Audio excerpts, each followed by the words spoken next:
Hey guys, in order to keep this channel going to the best of my ability, I'm going to have to keep my videos somewhat random, as that's kind of how I build with life and the variables I have going on. That's pretty much what dictates how I have to build.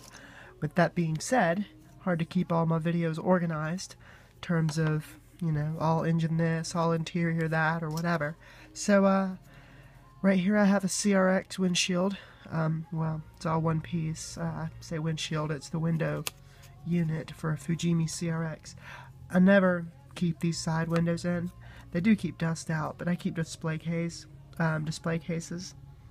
to display these in. So cutting these windows out for me lets me show off the interior to anybody looking at them much better than these windows will allow you to view through. So with that said, I cut them off just like that. I put the windshield in the body of the car upside down, just like so. And by doing this, I trimmed out the lines. I used a detail microlon pen, .005, one of my favorite sizes.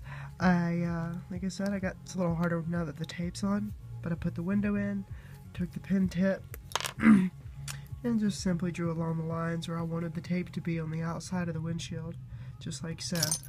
Pretty simple, really. Very effective technique. So that's how I knew where to place my tape. And now that my tape is on, I don't want to keep it on too long. This masking tape, if left on too long, can leave an adhesive that is just a pain in the butt to remove. Just a step to avoid if you can is all. So I've got a 42 tooth per inch blade here. Same tooth per inch count as the blade here. Both, this is X-Acto brand, this is an Excel brand blade. This one gives a little more flexibility. This one's for a little bit more heavy duty sawing. We'll see if I need to use it at all. I like to use this when I can. Gives me a little more control, I think. Just start carefully. As you can see, I have taped off the areas of the glass I'm trying to protect. Because as careful as I get, I almost always have a slip.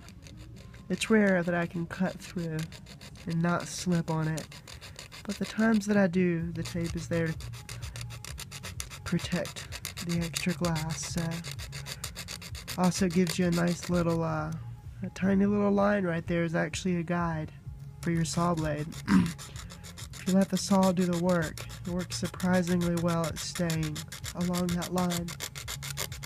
I'm not really forcing it. The saw will eat the plastic up if you kind of change angles like I'm doing here. Don't get it caught in one exact cutting pattern. You just gotta get pretty close here, which looks like I'm still pretty dead on. And this is just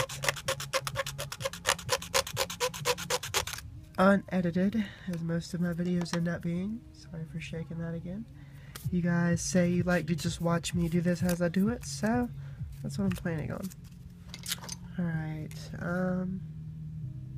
I could cut this right now, but that's gonna make this section way floppier, since I like to cut the back windshield free first. It just gives me, maybe it's just my preference, but I feel like I have more stability cutting it off this way. You can do the front windshield off at first as well, and then do the rear, but whatever the case, this is the way I'm going to do it. Sometimes getting the blade started can be the hardest part. You can notch the glass with an X-Acto knife if you really feel paranoid, because that does help. It's a lot more accurate to get your placing, and that'll really help guide the blade, but I've gotten pretty used to this. I don't really feel the need to notch under normal circumstances. Yeah, you get a nice pace going, and don't let it get hung up. And as you can see, it cuts right through as it does through any other styrene.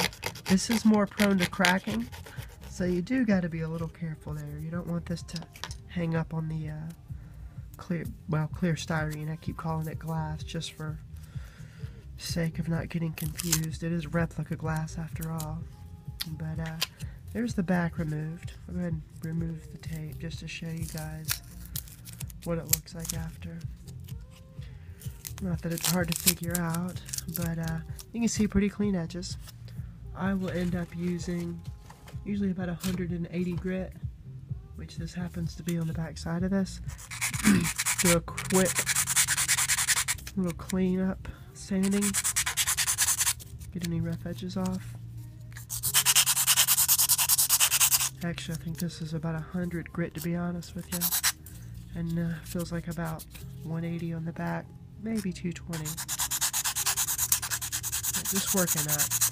I get up to about 400 grit at most when it comes to sanding these down. Nobody's really going to see it, and I always paint these edges like that anyway, because it pretty much replicates the weather seals that all real cars have when they seal their windows anyway. So there's the rear half, nice and clean as you can see. I'll show you what this would look like. I'll still have to again paint the window trim going all the way around the windows, so I really make the realism pop.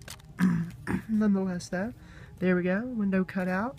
As you can see from the outside, all fits well, no gaps, and that's how I like to do it. Alright, we're 6 minutes in, 6.5 minutes in. Let's go ahead and knock out this windshield just for the hell of it. I think this would probably be a little more difficult of an angle, so let me go ahead and do this on video for you guys too. In case I mess up, you guys can see what happens when I do.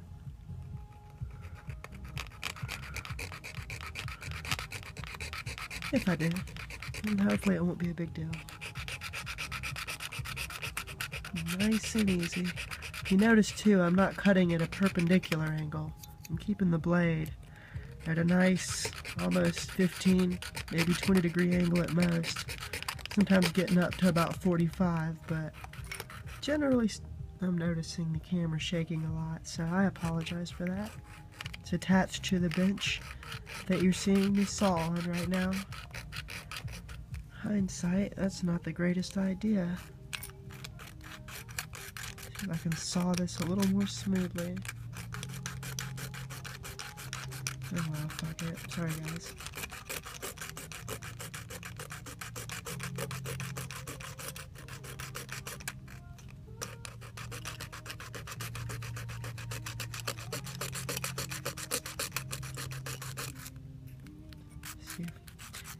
See if I pick it up and do it in midair, I have a lot less stability.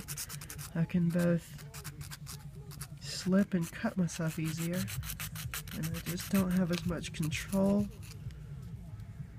or pressure on the blade, but nonetheless we've got that side done.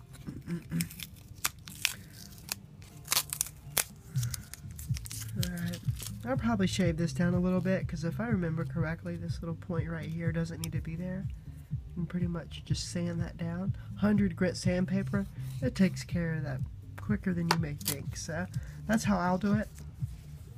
And in fact, a quick way to make work of certain edges, nail clippers, if you never thought of that. Boom. See, make quick work of that. Sandpaper that with the 180 grit, or I'm sorry, the 100 grit emery board. Excuse me.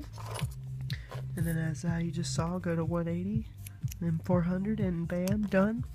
Ready to paint the final trim and install.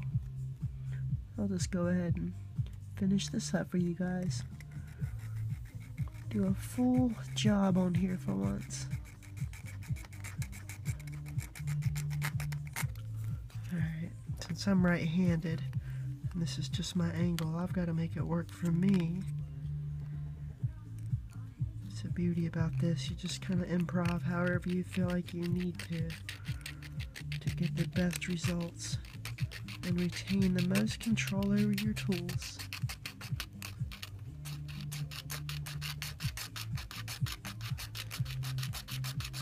Just nice, steady, smooth pressure.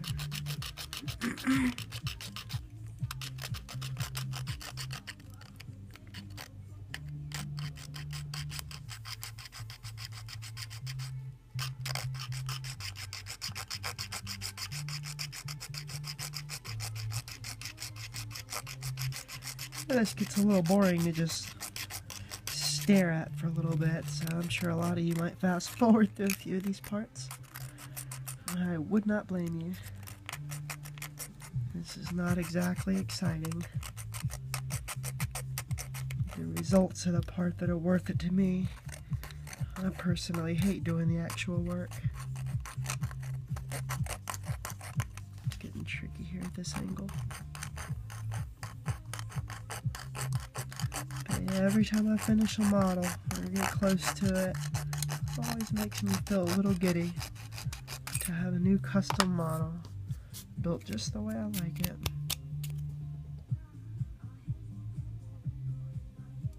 Alright, sorry about that. Stupid battery light came on the phone. Alright. As long as you remove this masking tape within, 30-minute window or something similar. Don't leave it on overnight. I found about 24 hours. I've had it mess up and get the adhesion stuck to the surface within 24 hours or less before. So that's my opinion on masking tape and using it. Frog tape, Tamiya tape's the best in my experience. But things like that, those are better typically if you're going to leave the tape on a long time. For stuff like this, yeah. I've got a little box here I use to catch all my sandings. Out of video I can see, but anyway. Like I said, we smooth that and knock the crap out of the camera. I really got to come up with a better setting, guys.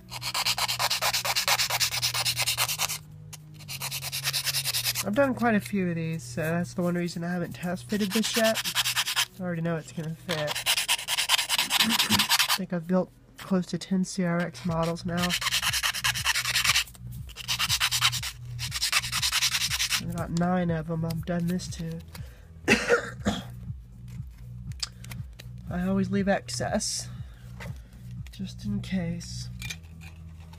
But here we go. For good measure. Make sure I didn't jinx myself by not testing.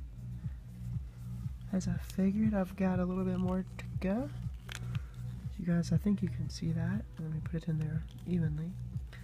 The windshield gets a little harder to mount this way because when you mount it in as one unit with the back, front, and sides, it just goes in and that's it. But just like a real car, windshields, rear windshields, they're all separate. So I like to keep my models as realistic as I'm able to, and this is one way of doing that. So there you guys go. Sorry for the long video, or I hope it wasn't too long, but that was me chopping up a window. That's about how long stuff takes. Doing these little details like that, they all add up.